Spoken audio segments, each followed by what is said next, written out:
Explosions were heard near the army-controlled Sudanese capital Khartoum, a day after Sudan's rebel forces said that they agreed to a proposal for humanitarian truce that was put forward by mediators.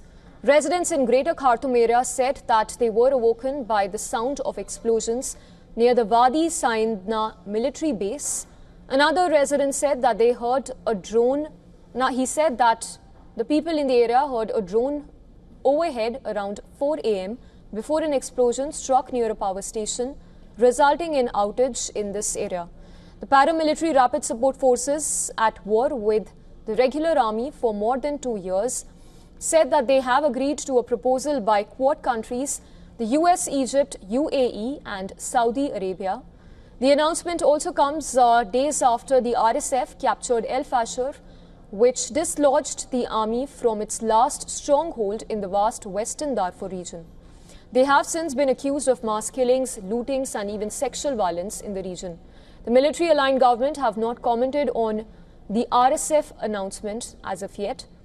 Also earlier in the day, Army Chief Abdel Fattah al-Burhan had said that his forces were still striving for defeat of the enemy forces.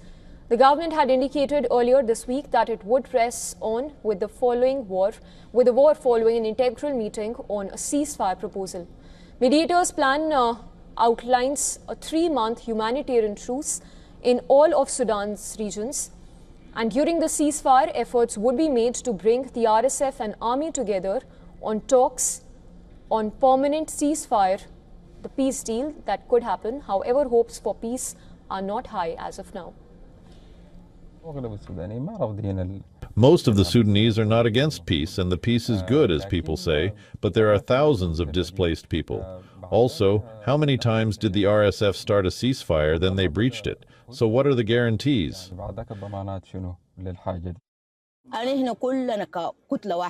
We're all one unit. We're all one family. No one came from outside to fight us, right? This agreement should have happened before we are displaced from our houses. You, my children, aside of my talk, go check. You will not like what you'll see. When you go into Al-Fashir, you will not like what you'll see. I'm sure you won't like it. But thank God that they agreed. We want them to agree. We don't want our Sudan to be homeless, fractured, and with problems.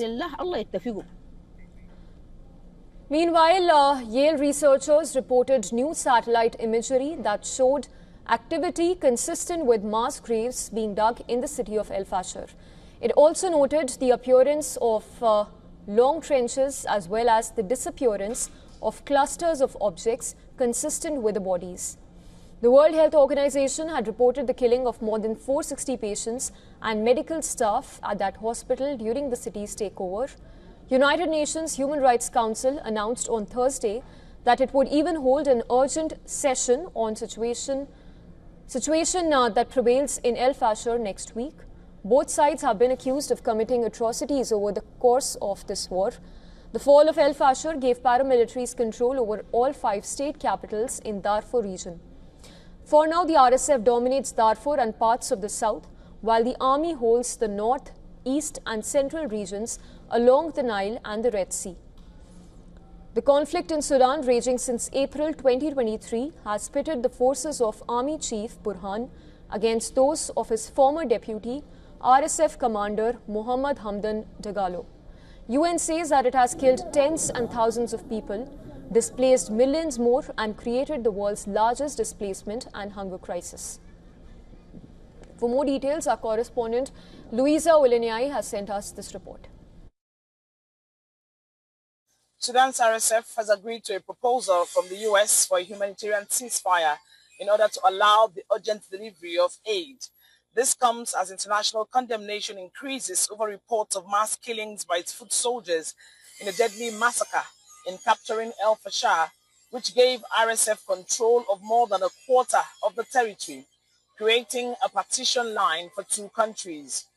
Though multiple ceasefires have been agreed to by both parties in the past, but was never implemented, as the actors do not make concession for peace, which may also be the case this time.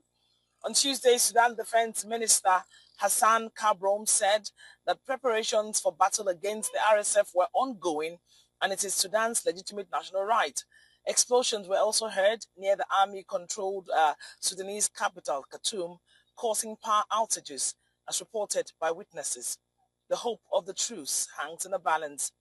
The next coming days will determine if we're seeing the end of the worst hunger crisis and displacement in modern history, or is the same old talks without fruits. From Lagos, Nigeria, Louisa Olani, WION, World is One.